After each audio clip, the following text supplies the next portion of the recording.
He left his life in the United Kingdom to fight in Ukraine against Russian Federation. He wanted to protect ordinary, usual people, Ukrainians. My special guest today is Lee Naylor, British ex-soldier and Ukrainian warrior and official instructor. Hello and welcome. Hello, thank you for having me. Thank you that we can make this interview. And I think the main question from Ukrainians, from your friends, why you doing this? Why you protecting Ukraine? But I'll ask this question later.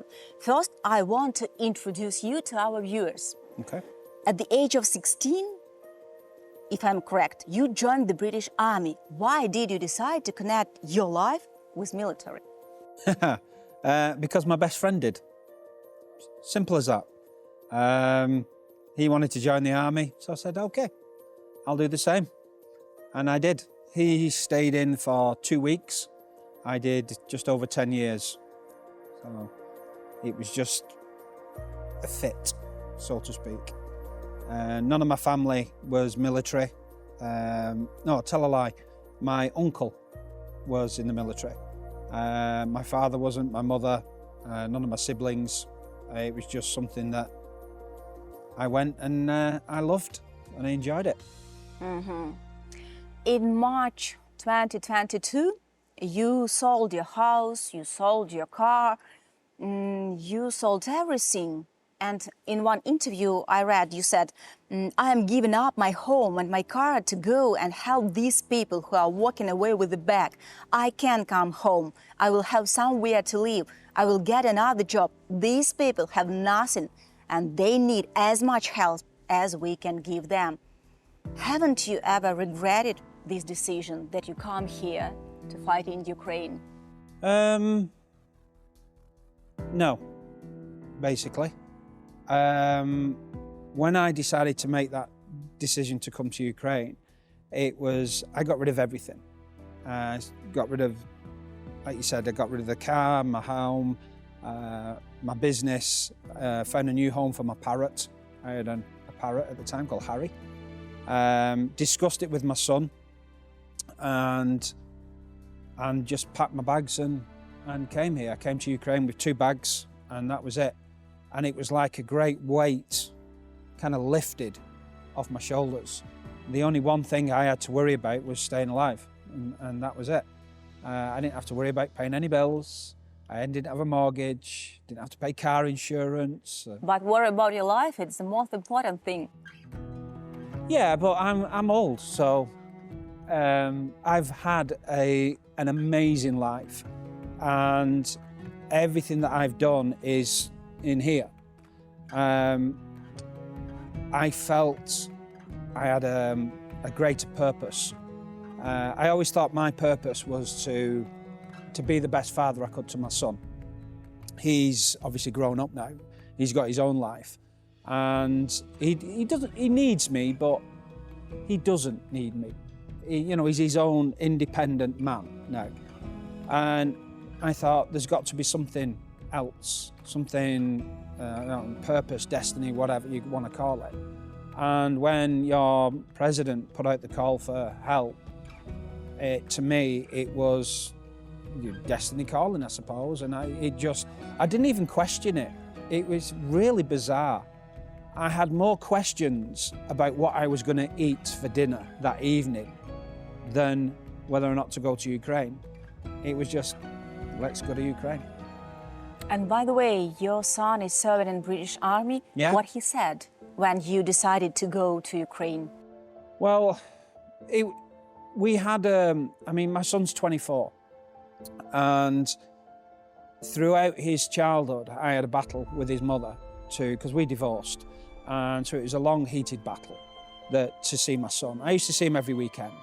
And those were cherished times with me and my son. He's like my best friend. And so when I decided to leave, I was giving up not only my home, but his home. Because when he wasn't in the army, he'd come and stay with me. So we had a long discussion about it. And the words he said was, Dad, if you don't go, I know you will regret it for the rest of your life. So he said, I'm fine. I can go to his grandparents, he can stay with friends and things, his girlfriend, stuff like that. So he was quite happy, and now I know he is so proud of me for what I do. And he also likes telling people what I do, because all his army buddies, they all think I'm crazy. So yeah, we've come to this understanding now that I'm here. Obviously, things could happen to me, and we deal with that as and when it happens. And what was your father's reaction? Oh, my father thinks I'm crazy. He's 81. Still. He doesn't understand. I don't tell him, I've told him a fraction of what I do. I told my sister a little bit more, but my son actually told my dad more than what I wanted him to tell him. And it was the last time I went to England, well, the last time I saw my father, which was 18 months ago. More now, actually, probably 19 months since I last seen my father and my sister. And my son told him that I'd been in combat, and obviously I had to fight for my life. It couldn't click in his head what I was actually doing. So now I just don't tell him. I just tell him, yeah, I go to work, I come home, everything's fine. I don't tell him about the air raids in the city that I live. I don't tell him about the missiles, the drones and things like that. I go to work, I come home, life is boring. That's it. And when was life boring in 2022? What were your first thoughts when you arrived to Ukraine? When you joined International Legion? It was quite bizarre, because you look back, or I look back, at my journey, and it was like telling a child, you tell your children you don't get into cars with strangers. And I'm going to a foreign country, meeting people I've never even seen, only spoken to them via email, getting into cars with complete strangers and being driven off into the darkness. And I'm like, well, you've heard me say it quite a few times today. Okay, let's do it. And that's what it was. Before I came to Ukraine, I sat down and I did death messages for everybody. I did videos to my father, to my sister, to my friends, and to my son, obviously to be played in the time of my death. And I never thought I'd last more than 6 months and then I'd be dead. Now, I had no idea what I was going to do. I didn't know if they were going to say, you're too old, you can just work in a storeroom or drive a truck. I never thought they'd actually put me in one of the specialised units in the International Legion and we'd go on combat missions. But again, with the journey itself, it was bizarre, because you get picked up and you get taken to one place, then you get taken to another place, and all these places you're constantly being checked, and they're asking you questions, checking your documents, and your intelligence bureau are running background checks on us through Interpol and things like that, checking out, making sure our documents are genuine. And then eventually we end up at another base just in the west of Ukraine, and we stay there for a couple of weeks while we meet everybody else, and like the tent we were living in fills up, and then that's your team, and then your team is sent off to somewhere else, and then you get sent to your unit, so to speak. I'm trying to do it without actually giving any specifics away, in case they still do the same thing now. But yeah, there's a lot of people that fall by the wayside, and you get a lot of people come in who have no military experience, who say they have. The Call of Duty players, the Airsoft players, people like that. And slowly the story begins to fall apart. And when we figure out who they really are, they're more of a liability, not only to themselves but to us. So we have to get rid of them and send them back from wherever it is they came from. And now, 2 years passed. You joined the 47 Battalion. You were also like a volunteer instructor. Now you are in Center 151, also like an instructor. How can you compare maybe some preparation? Ukrainians are not professional warriors. Lots of people who just understood that they want to protect their home, and that's why they went to this war, Russian-Ukrainian war. How can you compare the preparation then in 2022 and now in 2024? No, the Legion is a very much more professional and proficient unit now than it was right at the very beginning. We were trying to train Ukrainians at the beginning, but there was no standardization. I'm a big thing on standardization of training. You'd have one unit teaching one way, another unit teaching another way, which doesn't work, because when it comes to combat, if something happens, this unit will go that way, this unit goes that way, and then people die. And we need everybody to go the same way. One way. To do the same tactics, same techniques. You've got people going to Latvia, Germany, obviously England, to do a lot of training. The Bradley training in Germany, the specialised training in other different countries. A lot of the stuff that is taught in these other countries doesn't work in Ukraine. Ukraine is a very, very unique area of operation. I compare it to World War I with Terminator. So you've got the World War I trenches, but we have all the drones.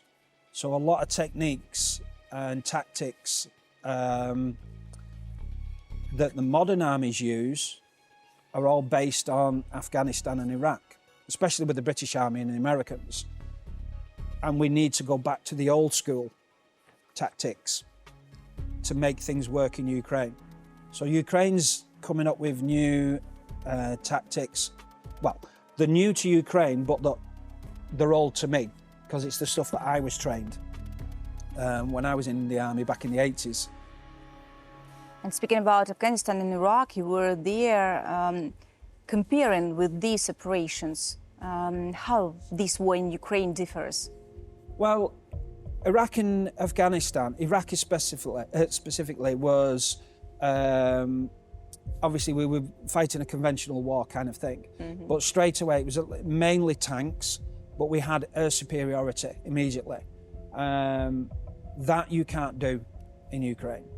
The tanks, yes, there's a lot of tank battles, but we didn't have drones. We had the big American Reaper drones and the Predator drones, not like the little drones we have in Ukraine, which are even deadlier than the bigger ones. We had trench systems in Iraq. In Afghanistan, again, it changed. It was more like a guerrilla war with ISIS and Al-Qaeda and stuff like that. So it was very much IEDs and rogue bands just coming in, attacking and running off. So in Ukraine, you've got a kind of a mixture. You've got the trench warfare, you've got the tanks, the armoured vehicles, and it is very reminiscent of what the Russians did during World War II. And it was they're just sending wave after wave of troops towards a machine gun. Hopefully, you know, somebody will get through. You know, one person of maybe 100 or 1,000 people will get through. And it's just senseless, but that's the way the Russians do it, unfortunately. I've seen the things that the Russians do, and I've seen a lot of things that people do to each other, and it's there isn't words for it. I've saw it where I used to be a police officer, and I've seen people in England doing things to each other in England, and I just can't comprehend how people can do those kind of things to each other. And in Ukraine, I've seen men and women, women and men raped. I've seen the things that Russian soldiers do, how they castrate Ukrainian prisoners.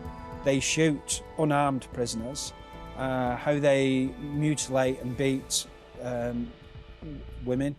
Not only that, the animals. I love dogs. I'm not a cat man, but I do love dogs.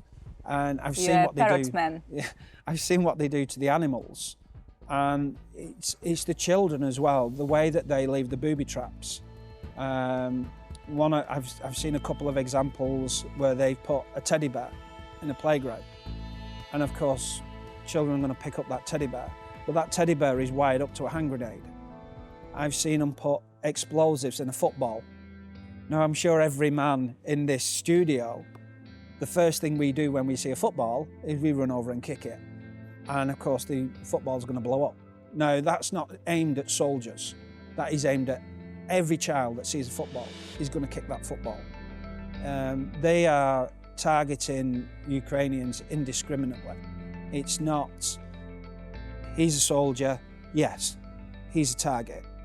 You're obviously a woman, you look like a woman, you're definitely a woman. You're not military. Yeah? Absolutely. But they would still target you. And that is wrong. There's no honour in that at all. The British Army, the American Army are completely different. We have an honour system, and most real warriors are like that. It's no women and children. Yes, if you run at me with a gun, that's different. Another way. Yeah, civilians, completely different. And this is one thing I try and train the soldiers. It's not just how to do the tactics, it's the psychological effects that war has on you. And this is an issue that you're going to have after the war is over, that we found out in England due to Iraq and Afghanistan with PTSD. But I'm getting into a whole different field there. They do this to women, journalists, people who work, some medical workers. They don't care. Russians don't have rules, some rules of war. It's, I don't know, it's how the whole world will rule with this. When I'm in combat, it is literally, I didn't come here to kill people. Nobody wants to kill people unless they're a psychopath. You came to protect people. Yes.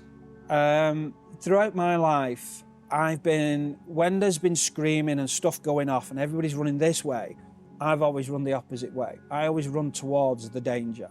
And it's just something that I have no control over. It's just something in me that makes me do it.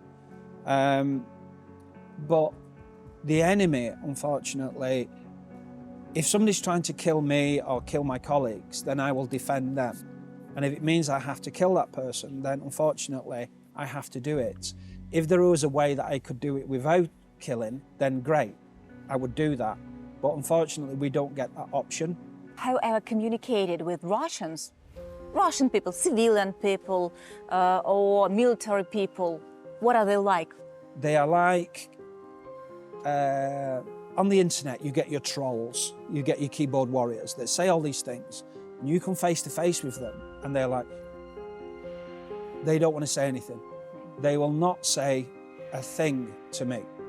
Online, there is groups that try and find foreign nationals that are fighting for Ukraine.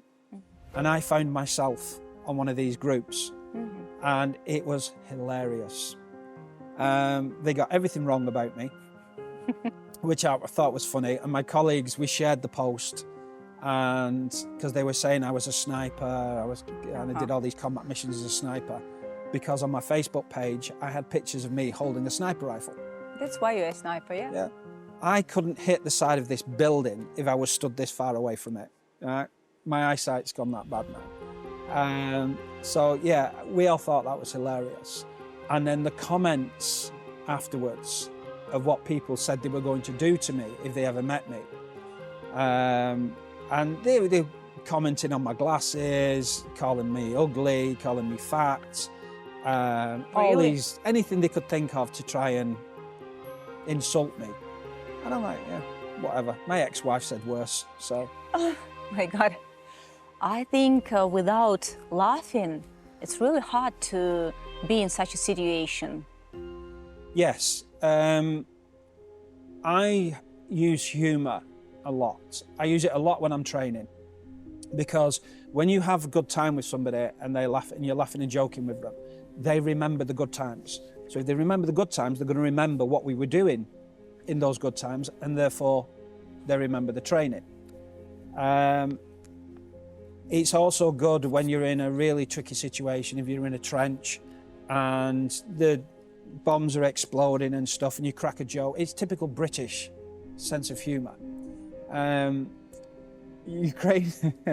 Ukrainians always look at me as if I'm crazy, because we'll be getting shot at and tanks are shooting at us, and I'll be sitting there smoking my IQOS and saying, has anybody got a tea bag? I'd love a cup of tea. And And they're like, how can you be so calm? So, well, why not? If we're going to die, we're going to die. There's nothing we can do about it.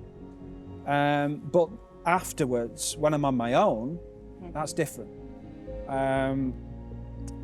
I will go around the corner where nobody can see me and I'll shed a few tears. I'm not ashamed of showing my emotion. A lot of guys try and hold it in. I don't. There's certain things, and if you ask me those things, I will refuse to answer them because I know it'll set me off.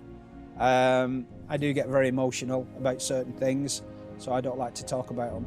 It's a man thing. We don't want to show our emotions, but I do, and most of the time it doesn't bother me. But certain things, the waterworks will start. What does Ukrainian army mean for you now? Like anybody that serves in any military, if you are in combat with somebody, they become your brothers. And like the old TV show from World War II, Band of Brothers, that is just as appropriate now as when it was back in 1943, or when that series was based. You become friends and so close with somebody that my old army buddies from the British Army, I'm still in touch with them now.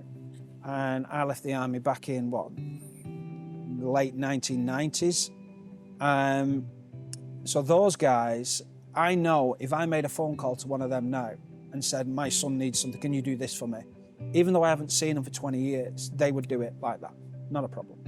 And I know these guys that I fight with and I work with will be exactly the same. The bond that you make with people, even if you absolutely hate somebody, you really, really detest that person, if they need you, you will be there for them because you know that they will be there for you. So it works both ways. So when we're on the front line, if I don't look after him, he won't look after me. So you have to look after each other. And it's just something you can't get unless you've actually been there. Ankle deep. I nearly said something then and I won't. The dirt and the water at the bottom of a trench. You've eaten food that's covered in dust. The smell, the cold, the heat. Unless you've shared that with somebody, it's really hard for somebody that's never been there to understand.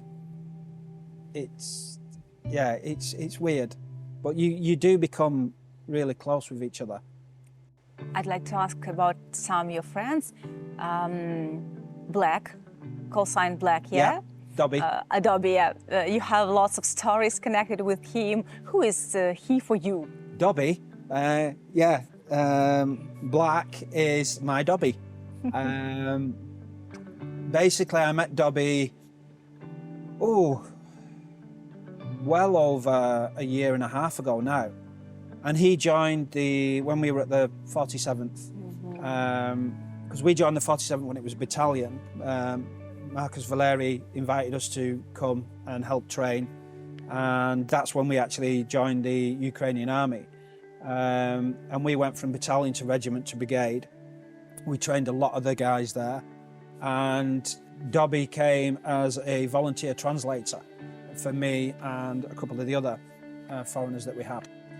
And me and Dobby hit it off straight away, and he had no military experience at all. And he felt it was his duty to become part of the Ukrainian army. So eventually he joined the army. And it was my job to train Dobby in tactics and combat and stuff. And because he works with me all the time, he's now very qualified in a lot of the subjects that other guys train, but he can do a lot better. So I teach basic tactics, trench warfare, and urban warfare, and the CQB. Now, CQB is what we call close quarters battle. So it's anything within 100 meters, but it's always a lot closer. It's this distance. So when you're in a trench and you see the videos of fighting in the trenches, that's CQB. We go into buildings and we clear buildings, that's CQB. So our fighting is literally this distance, maybe 10, 20 meters, and sometimes this close. So you can't use guns. It is knives, hand-to-hand combat. You're killing people with your bare hands. And Dobby was my translator through most of my training in CQB. So he's learned everything very, very well with regards to what I teach. So he knows all the little ins and outs. So Dobby he knows all my stories, and he knows how I always do an introduction when I meet Ukrainians, tell them who I am, what I am, and I explain I'm not a volunteer. I am a Ukrainian soldier, and I show them my ID, my veterans card. And you had a contract for 3 years. Yes. With the Ukrainian army. And hopefully I can extend that and stay here forever. So Dobby explains everything about me, and he also tells them things that I don't necessarily, I wouldn't say I don't like him telling, it's just not something I go on about. There's a specific incident that I had in Severodonetsk, and Dobby likes to tell that tale. I don't necessarily like it because it's one of the worst scenarios that I've had in this war. And that's one of my trigger points. I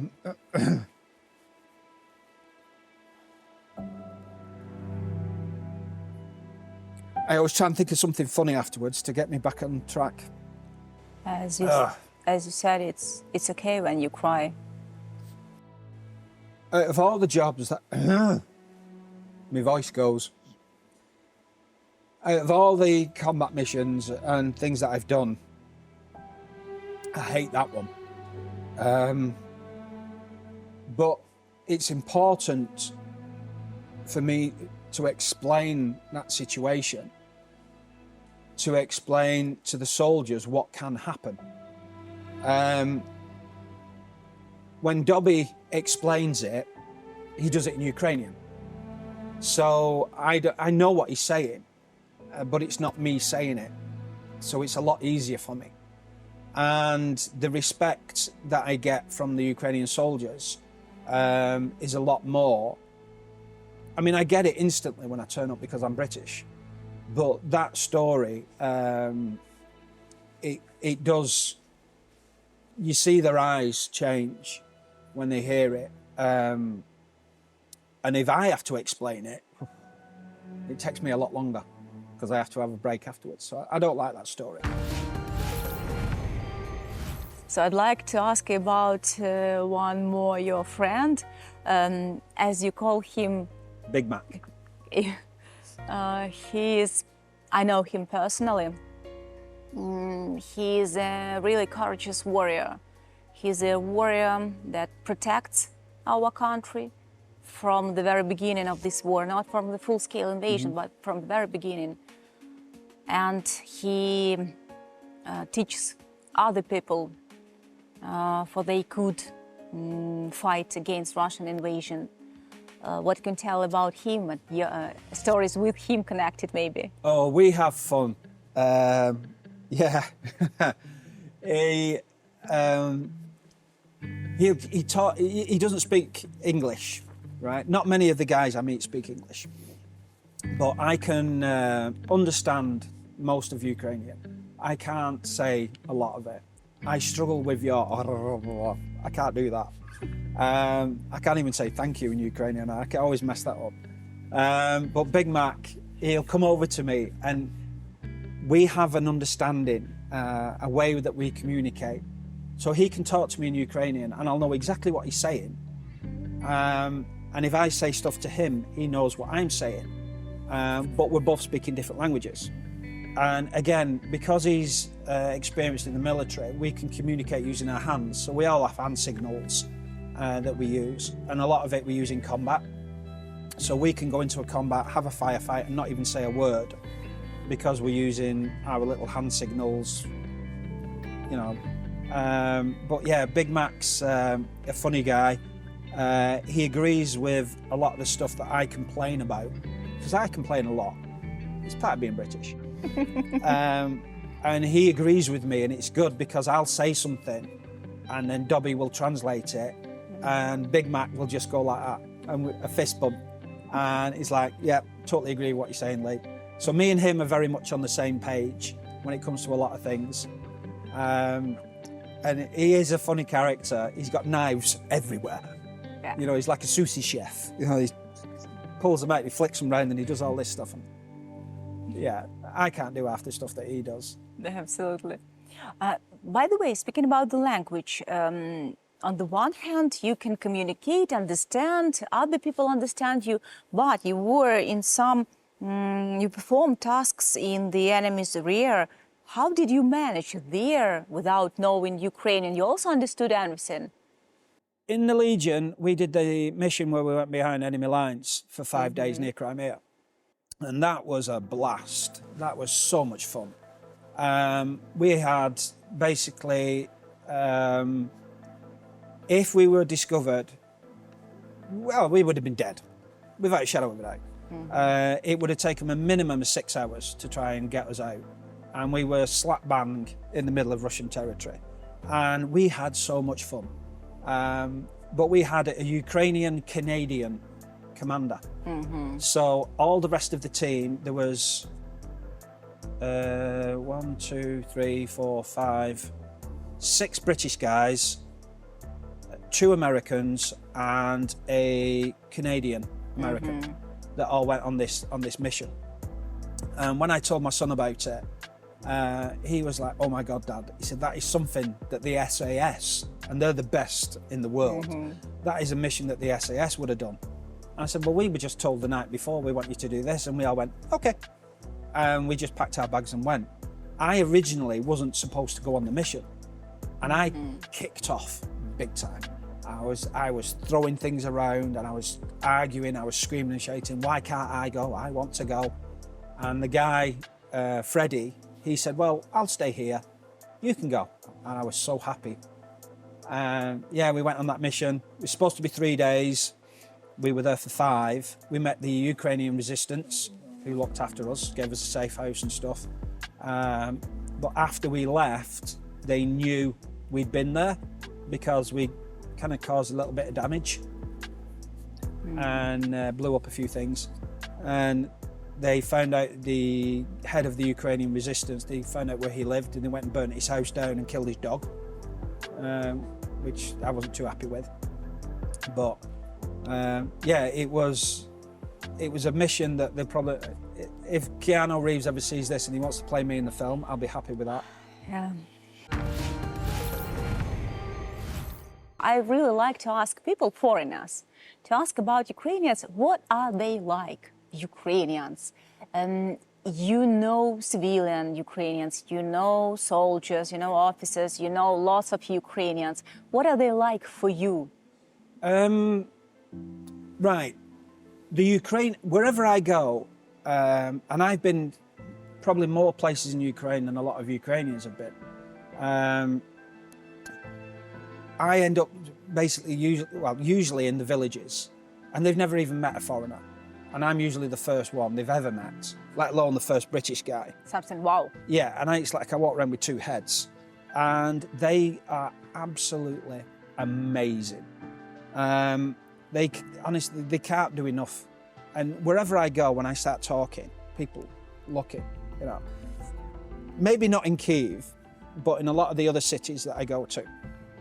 And I've been shopping for things and people have said, no, just have it.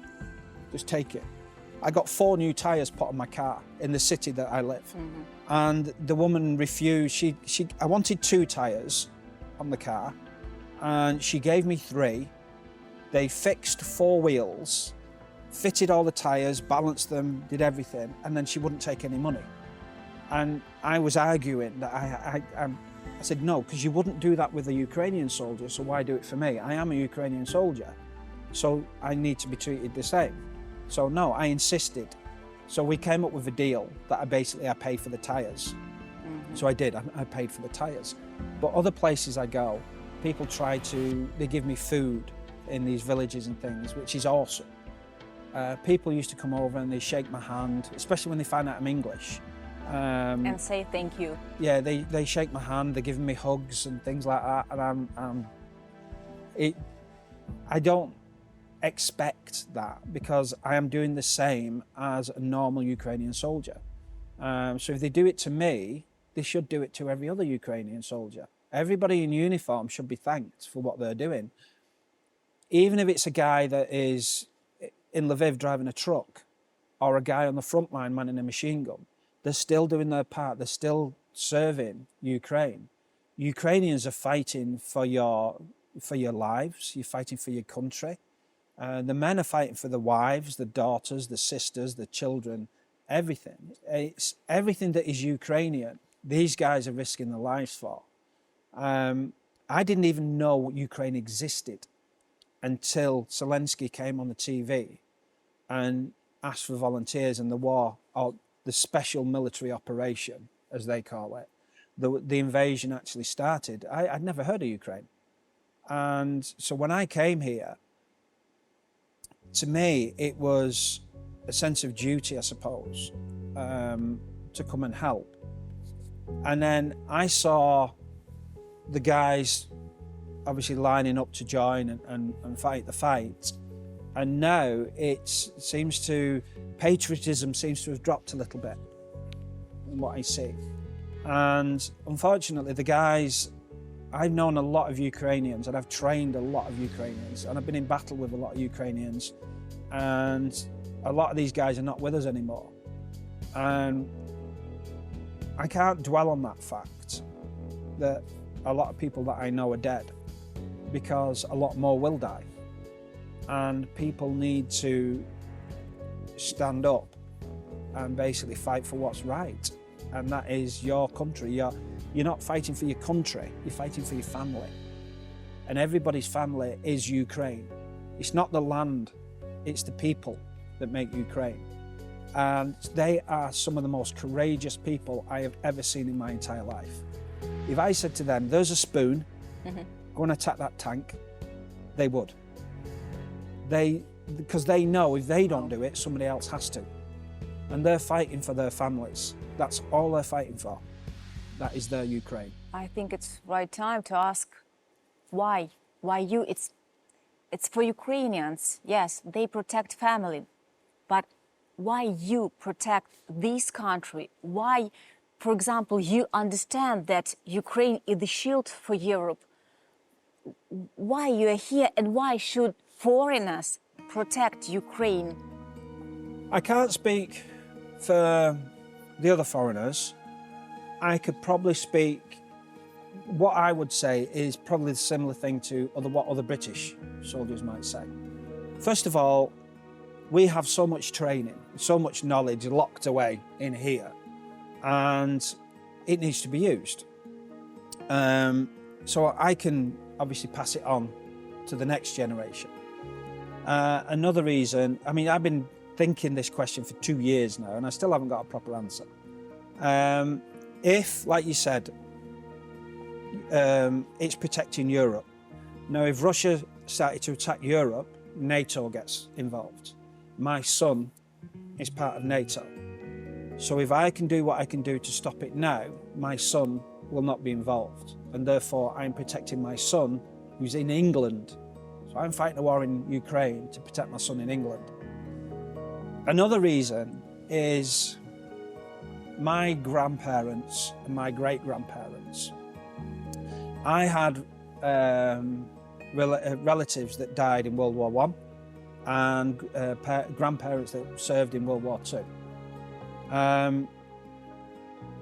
And when the war started in Ukraine, the Ukrainian people very much reminded me of the British during the Blitz. And there's an iconic photograph that I remember seeing of a milkman in London during World War II. And all the buildings are destroyed, and there's a little path going through all these destroyed buildings. And he's pushing his milk cart, going to work, and that just reminded me of the Ukrainians, or the Ukrainians reminded me of him, how they just got up, cleaned off, and carried on going. And World War I, World War II, the world came together to fight the evil that was the Nazi regime at the time. And we did it, we fought them back. And now another evil has raised its head, which in my opinion is Russia attacking Ukraine. And the world needs to come together again to do what it can do to stop the innocent lives of Ukrainians being killed.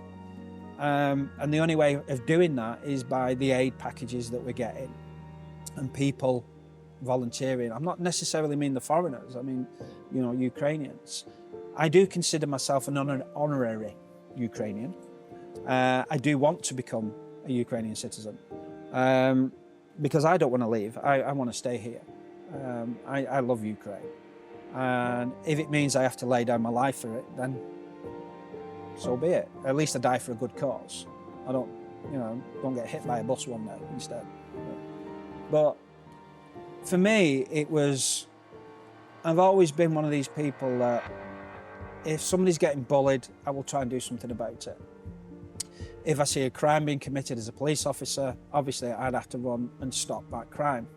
And in the British Army, when I was in, Russia was the enemy then, because it was like the Cold War. So we were trained to fight the Russians. And then obviously the Cold War ended and everything kind of went quiet for a while. And then they've come back and obviously they're doing what they're doing. So for me, it's a sense of honour, a sense of duty. I can't stand by why the big guy's picking on the little guy, although at the moment the big guy's getting his ass kicked because Ukraine are like a little pit bull, yeah? And the whole world is watching and the whole world is amazed by the fight that the Ukrainians have had.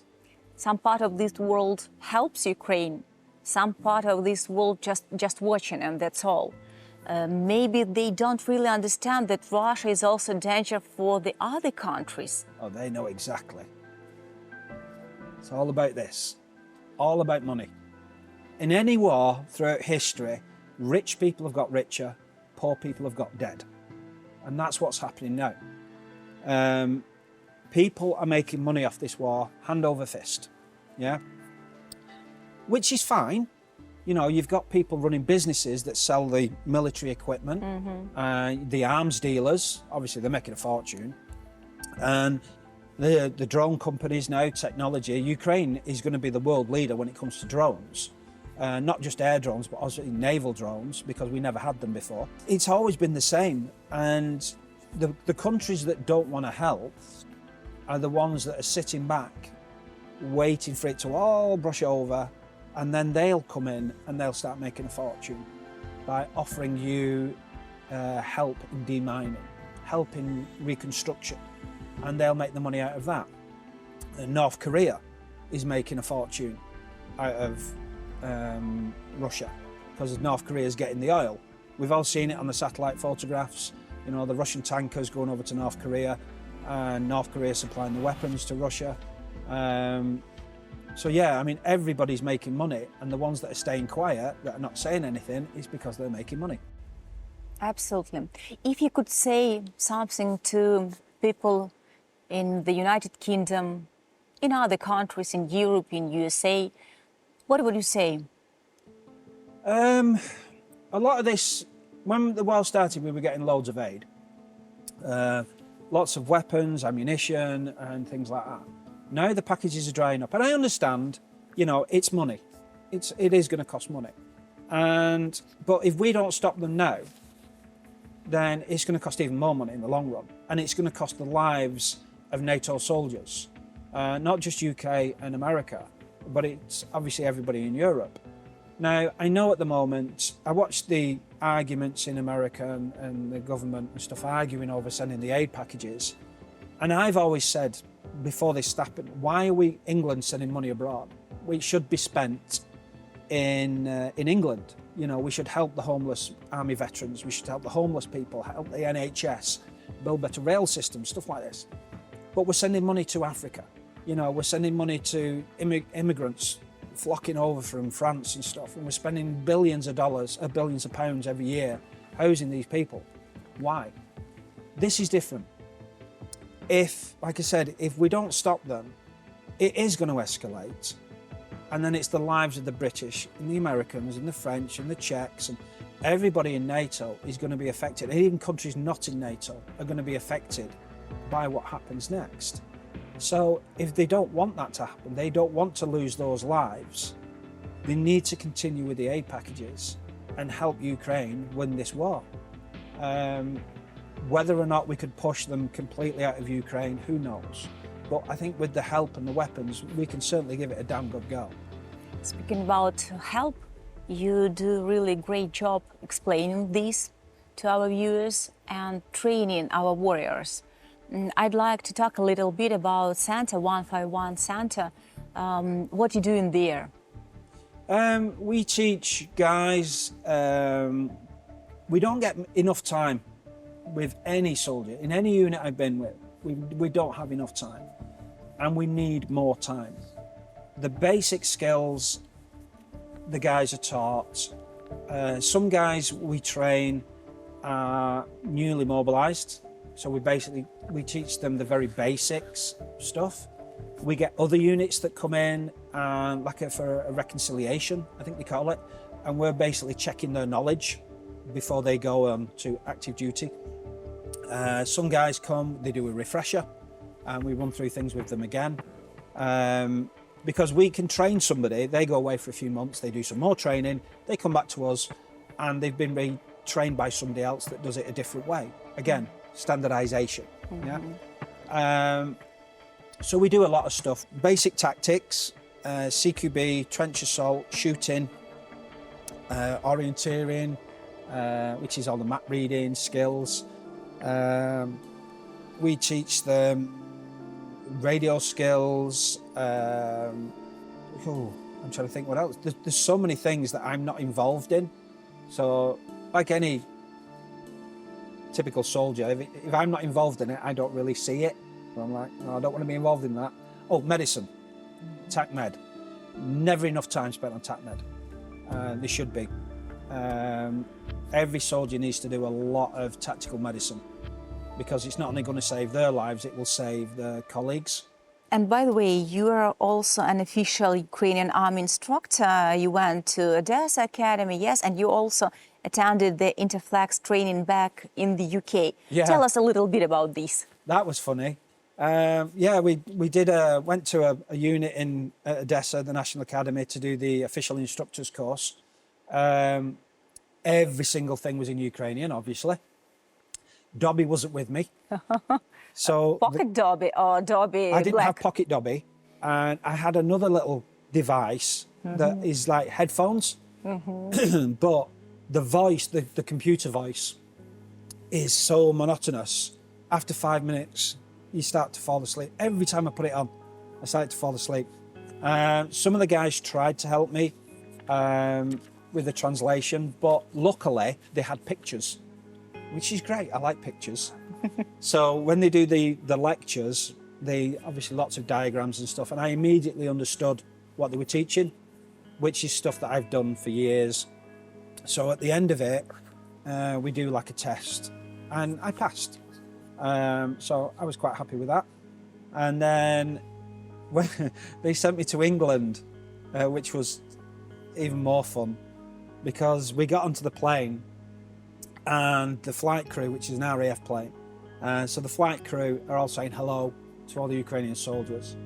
And then I get on and I'm like, "You're right, mate, how's it going?" And they go, "Whoa, you're not Ukrainian." I'm like, "No, I'm English." And they're like, "What?" So every time I met somebody, I had to explain what I was, who I was. So I used to mess with them. So one day I would wear a Ukrainian uniform and none of the British would talk to me.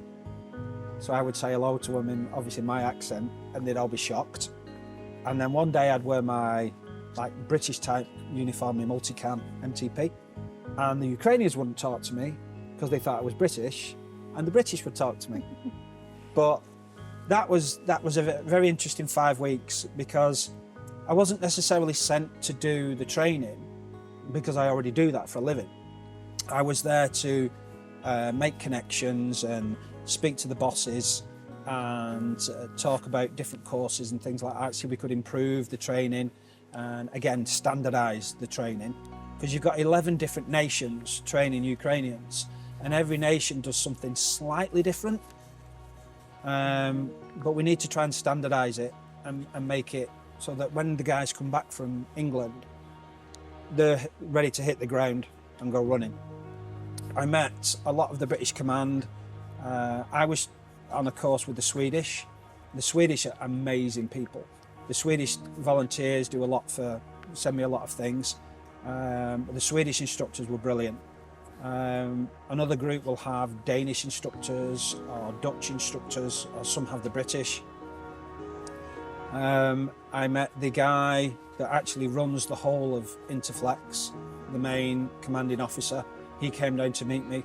He had a report put on his desk that there was a British guy with the Ukrainians, and he was like, what?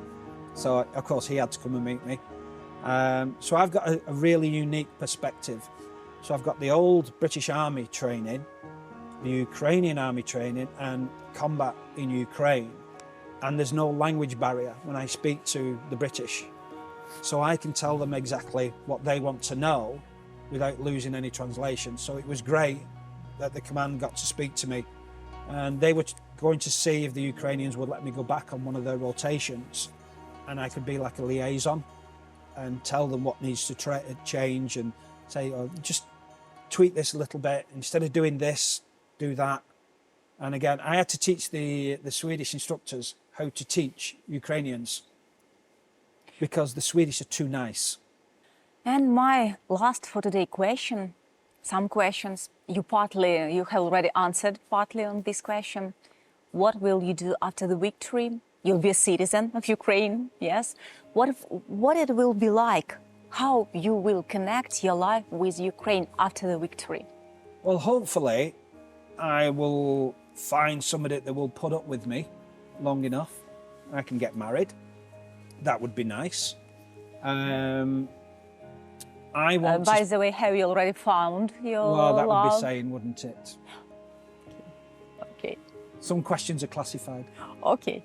I'll ask you after the victory, okay. Okay.